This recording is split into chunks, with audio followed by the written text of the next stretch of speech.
화요일 오전에 예수님께서 다시 예루살렘에 가셨습니다. 월요일 날 예루살렘에 들어오셨다가 다시 저녁 때 베다니로 가셨는데요. 화요일 오전에 예수님께서 다시 예루살렘에 가셨습니다. 그래가지고 하나님의 말씀을 가르치고 있는데 이 종교 지도자들, 참 문제 있는 사람들이죠. 대제사장들과 이제 또 율법 학자들 이렇게 다 이렇게 있고 그러는데요.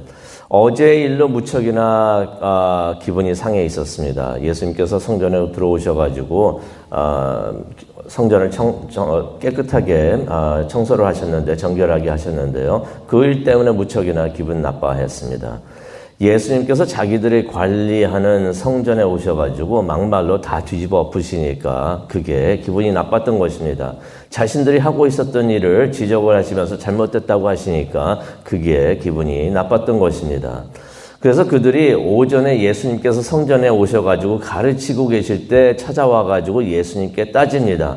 뭐라고 따지나요? 당신이 무슨 권세로 이런 일을 했습니까? 당신에게 누가 이런 권세를 줬습니까? 라는 말을 합니다. 그날 오후에 예수님께서 감람산에 가셔가지고 복음을 전하셨는데요. 또 저녁에는 다시 베다니로 가셨습니다. 이날 저녁에 가룟 유다와 대제사장들이 더 이상은 안 되겠다라고 하면서 예수님을 죽이려고 이제 협상을 하는 것을 우리가 보게 됩니다. 대제사장들과 장로들이 예수님을 찾아와가지고 따졌습니다. 언제 따졌냐면은 우리가 성경 말씀을 보게 되면요. 예수님께서 성전에 들어와가지고 말씀을 가르치실 때, 그러고 있을 때 와가지고 따졌던 것입니다. 가만히 생각해 보면요. 이거 참 무례한 행동입니다. 예수님께서 하나님의 말씀을 전하고 계셨고 가르치고 계셨는데 갑자기 문을 팍 열고 들어가더니 당신이 무슨 권세로 이런 일을 하냐고 예수님에게 따졌던 것입니다. 아마 이랬던 것 같아요. 자신들은 예수님에게 그런 일을 해도 된다고 생각을 했던 것 같습니다. 된다고 생각을 했으니까 그렇게 했겠죠. 그런 그들의 생각이 그들이 말했던 질문에 그대로 나타나는데요. 23절에 보니까 당신이 무슨 권세로 이런 일을 했는가 하면서 따졌던 것입니다. 뭘 암시하고 있습니까? 우리는 그런 권세가 있지만 당신에게는 그런 권세가 없어라고서 말을 하는 것입니다. 예수님께서 그런 그들에게 이야기를 하나 들려주시는데요. 예화를 하나 들려주십니다. 질문으로 시작을 하십니다. 이게 마태의 특성이 되겠는데요. 질문을 하시는데 28절을 보니까 이런 말씀하십니다. 너희들은 어떻게 생각하느냐 하면서 질문을 하시는데요. 내용은 이렇습니다. 어떤 사람에게 두 아들이 있었습니다.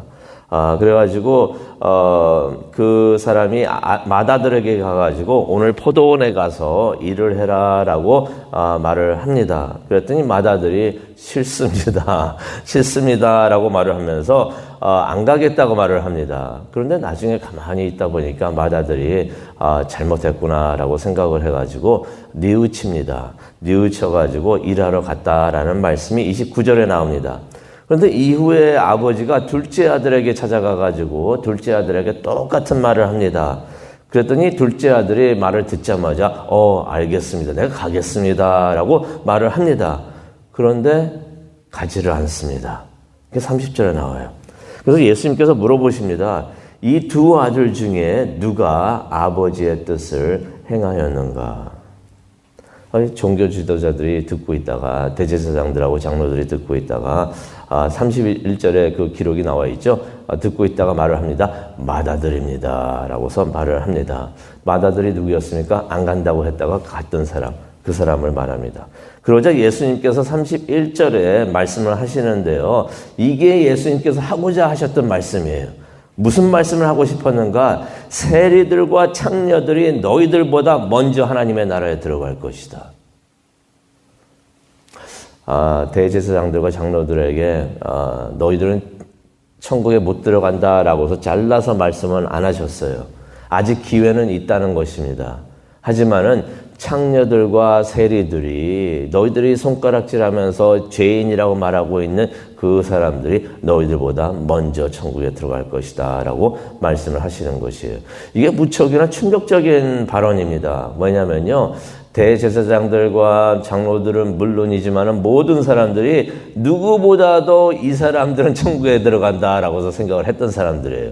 종교 지도자들은 누구보다도 먼저 천국에 들어갈 것이다 라고 생각을 하고 있었고, 세리들과 창녀들은 무슨 일이 있어도 절대로 천국에 못 들어간다라고 생각을 하고 있었는데, 예수님께서 오히려 그들이 먼저 천국에 들어간다고 말을 하는 것입니다. 그러면서 예수님께서 보충 설명을 하시죠. 그게 32절에 나옵니다. 세례 요한이 의의 길을 보여주러 왔는데 너희는 그를 믿지 않았지만 세리들과 창녀들은 그를 믿었다라고 말씀을 하십니다. 너희는 이를 보고도 여전히 회개를 하지 않고 그를 믿지 않았다라고 말씀을 하십니다. 이유는 간단합니다.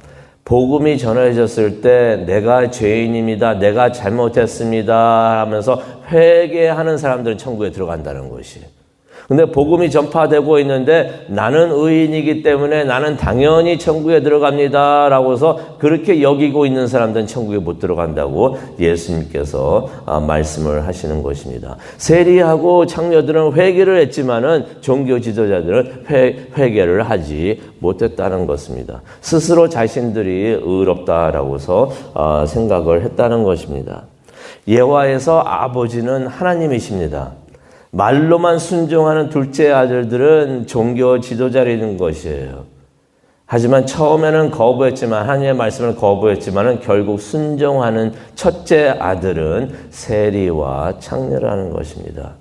이 예화에서 주는 교훈이 무엇입니까? 진정한 믿음은요, 이전에 뭘 했다, 이전에 내가 이랬습니다 하는 것은 아무런 소용이 없다는 것이에요. 시간이 증명을 해준다는 것입니다. 두 아들 모두요, 아버지의 말씀이 있었을 때 둘 다 즉시 대답을 했어요. 이것은 뭘 의미를 합니까? 첫 번째 하나님께서 말씀하실 때 그들의 첫 번째 대답은 아무 소용이 없다는 것입니다. 왜 그랬을까요?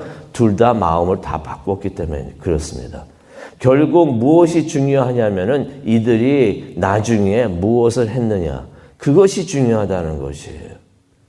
둘째 아들은요, 아버지 말에 순종하는 것 같아 보였습니다. 그러니까 주변 사람들 눈에다 좋은 아들같이 보였을 것이에요. 근데 그 사람은 결국 아버지의 말씀을 거부합니다. 종교 지도자들은요, 하나님의 말씀과 뜻을 가장 잘 알고 있는 것 같고 가장 잘 따를 것 같은 사람들로 세상에도 그렇게 보였던 것이에요. 그러니 이전에 우리가 어떤 믿음을 가지고 있었고 어떻게 했느냐, 그거는 아무런 소용이 없다는 것입니다. 맏아들은 어땠습니까? 세상이 보기에 어쩌면 불량하게 보였을지 몰라요. 못된 아들같이 보였을 수도 있습니다. 하지만 결국에는 아버지 말씀에 순종을 하고 잘못을 뉘우치고 회개한 다음에 아버지의 말씀에 순종하고 섬겼다라고 말을 하는데요. 세리와 창녀들이 그랬다는 것입니다. 하나님을 떠나 있는 것 같았지만 회개하고서 아버지께로 돌아왔다는 것이에요. 그러니 돌아온 탕자와 같은 사람이다라고서 예수님께서 말씀을 하시는 것입니다. 이전에는 방황을 했지만은 지금 믿음을 가지고 하나님께로 나오니까 그게 중요하다는 것입니다. 이전에 뭘 했는가, 그게 중요하지 않다는 것이에요. 그래서 우리가 신앙생활을 말할 때 이런 말을 할 때가 있죠. 내가 이전에는 이랬습니다. 내가 이전에는 이렇게 했습니다. 라고서 말을 하는 경우가 많이 있는데 하나님 보시기에 그거 아무런 소용이 없다는 것입니다. 중요한 것은 무엇인가? 지금 내가 무엇을 하고 있는가? 지금 내가 어떤 마음을 가지고 있고 지금 내가 어떤 믿음을 가지고 있는가? 이게 중요하다는 것입니다. 과거에 무엇을 했든 간에 그거 갖고서 천국 들어가지 않는다는 것이에요. 지금 내가 어떤 믿음을 가지고 있는가. 오늘 이 말씀을 가지고 우리가 묵상을 하면서 기도하는 시간을 갖기를 원하는데요. 예수님께서 말씀해 주시는 것은 이것입니다. 우리가 성경을 많이 안다고 오랜 신앙생활을 했다고 해서 천국 가는 것이 절대로 아니라는 것이에요. 기도를 유창히 한다고 무슨 타이틀 갖고 있어가지고 목사라고 해서 천국 가는 것도 아니라는 것입니다.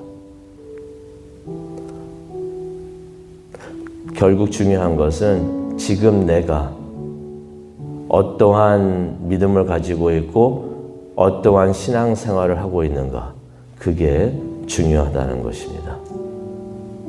그래서 이런 믿음 가지시기 바랍니다. 내가 이렇게 너무나 안 좋은 삶을 살았는데 그거 아무런 걱정하지 마세요. 하나님은 그것 보시지도 않는다는 것이 중요한 것은 무엇입니까? 내가 지금 무엇을 하고 있는가. 하나님 곁에 와가지고 열심히 기도하고 하나님을 예배하고 하나님께서 그걸 보신다는 것이, 그걸 보시고 그 믿음이 좋으면은 누구보다도 그 전에 신학대학원 가가지고 공부하고 뭐 했으면 뭘 합니까? 뭐 교회에서 뭘 했습니까? 뭘 합니까? 누구보다도 먼저 지금 강한 믿음을 가지고 있으면은 천국에 가장 먼저 들어가게 된다. 예수님께서 그런 말씀 주시는 것이. 지금 우리가 하나님의 말씀에 순종하는 삶을 살기를 원합니다. 하나님은 그걸 보십니다.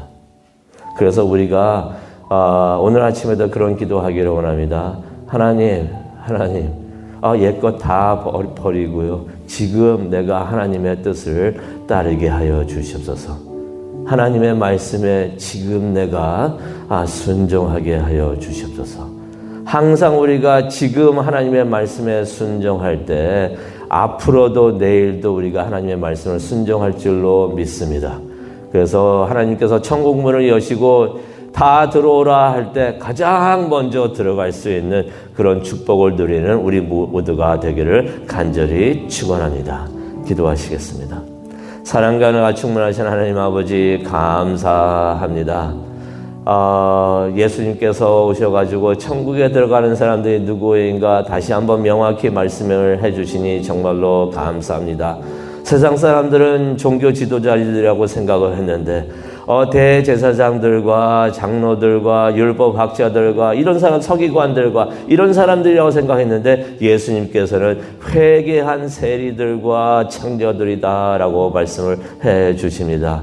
이전의 일로 우리 부끄러워하지 않게 하여 주시옵소서. 내가 회개하고 지금 하나님 앞에 나와가지고 하나님의 아들입니다, 하나님의 딸입니다, 하나님의 사람입니다 라고 고백하는 것에 우리가 자부심을 느끼고 자랑을 하며 내가 천국에 먼저 들어갑니다 라고 고백을 하면서 믿음 생활할 수 있도록 하나님 도와주시옵소서. 오늘보다 내일 더욱더 강한 믿음 생활하는 우리 모두가 될 수 있도록 하나님 도와주시옵소서. 순종하는 삶을 살게 하여 주시옵소서. 감사합니다. 예수님의 이름으로 기도합니다. 아멘.